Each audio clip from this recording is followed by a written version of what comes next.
मेरे प्यारे देशवासियों, संकट चाहे जितना भी बड़ा हो, भारत के संस्कार निस्वार्थ भाव से सेवा की प्रेरणा देते हैं।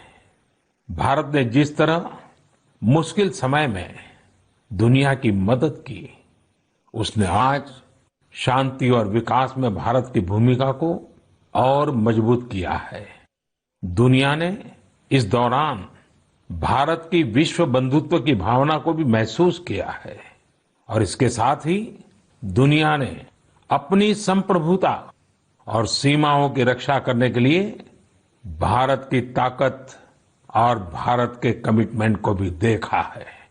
लद्दाख में भारत की भूमि पर आंख उठाकर देखने वालों को करारा जवाब मिला है। भारत मित्रता निभाना जानता है तो आंख में आंख डालकर देखना और उचित जवाब देना भी जानता है। हमारे वीर सैनिकों ने दिखा दिया है कि वो कभी भी मां भारती के गौरव पर आंच नहीं आने देंगे। साथियों, लद्दाख में हमारे जो वीर जवान शहीद हुए हैं, उनके शौर्य को पूरा देश नमन कर रहा है, श्रद्धांजलि दे रहा है। पूरा देश उनका कृतज्ञ है, उनके सामने नतमस्तक है।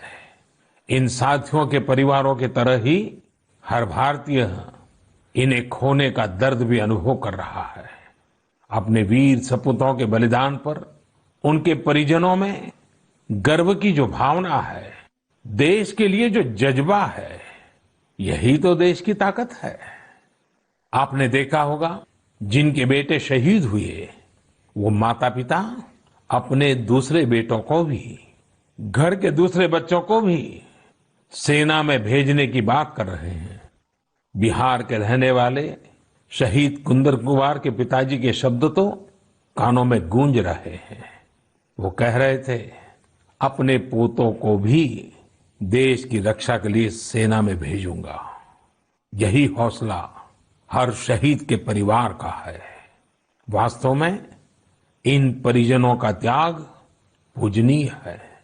भारत माता की रक्षा के जिस संकल्प से हमारे जवानों ने बलिदान दिया है, उसी संकल्प को हमें भी जीवन का ध्येय बनाना है, हर देशवासी को बनाना है।